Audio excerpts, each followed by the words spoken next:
we have not come anywhere really close to anything like this. And Chris, now this was announced during a meeting with congressional Republicans, and the lawmakers actually voiced support for this move. I mean, did that surprise you at all? Well, it depends, which Republicans are we talking Uh, about?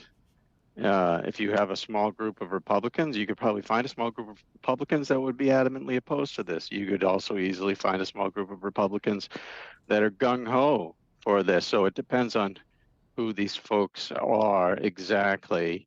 But it is still meaningful that you had some gathering of GOP lawmakers, and there wasn't anybody pushing back, at least that we know of. So yeah, it is quite meaningful. Hey, Chris, I think, this isn't easy to do. That's maybe one of the reasons why it's never been done before. I'm looking at Bloomberg News reporting, talking about this is not an easy thing to do, as Section 10 of the Federal Reserve Act requires, quote, cause for removal. Talk to us about Section 10 and how that can be used. Right. Okay. So importantly, this language has been tested in the courts for decades and decades, going back to the 1930s, really. And the courts have examined what lawmakers meant by these words when they put it in the Federal Reserve Act and in other laws establishing other federal agencies. It's a pretty high hurdle. Now, it should be said that hurdle is potentially going to be lowered by the Supreme Court for other federal agencies. Trump has moved to fire some FCC commissioners, and the Supreme Court is hearing that case. And there's a lot of speculation that they will allow Trump to do that. But the court, very importantly, has already, in a preliminary ruling, signaled that they are likely to treat the Fed differently, saying it has unique historical qualities as a public-private institution. Legal scholars have interpreted that as a sign that the Supreme Court will protect and keep this for-cause hurdle in place for Fed governors. So if Trump wants to remove Powell from the Fed altogether, he will have to show cause.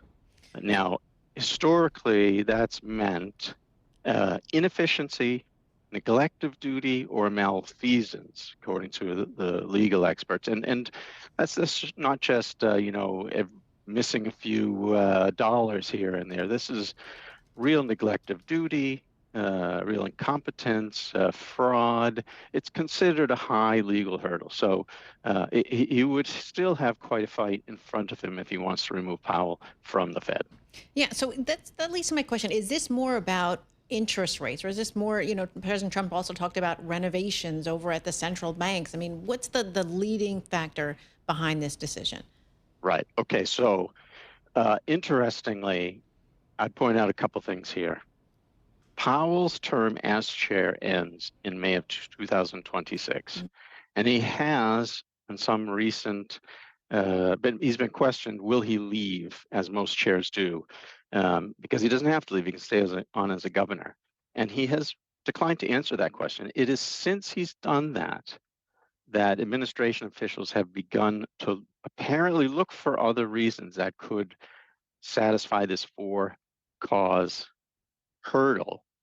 And they brought up the rehabilitation of two big buildings that the Fed controls, its headquarters, downtown Washington, which are undergoing a very expensive renovation, and they're trying to grab onto this as a cause.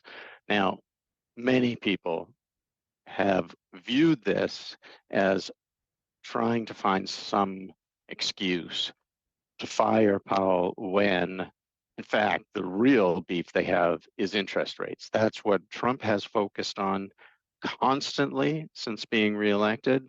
You hear him almost every day asking for the Fed or demanding the Fed lower rates. So yeah, a lot of people are saying that's really the center of the conflict.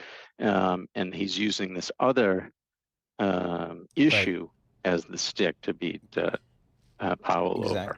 Chris, timing, this is all new to everyone. If President Trump were to remove Fed Chair Powell, would Mr. Powell then, I guess, sue as a private citizen, or who would file suit against it? He would, as the party that is harmed, he would have to sue personally. Okay. It would be a big deal. It would be expensive, although he's a fairly wealthy fellow. He could, and he has given indication that he would fight. I think we can expect that. One other thing to note, I think that's very important to add, though, even if Powell were successfully removed, the Federal Open Market Committee sets interest rates, not the chair. So it would not mean that a new person in charge would suddenly be able to change the direction of interest rate policy at the Fed.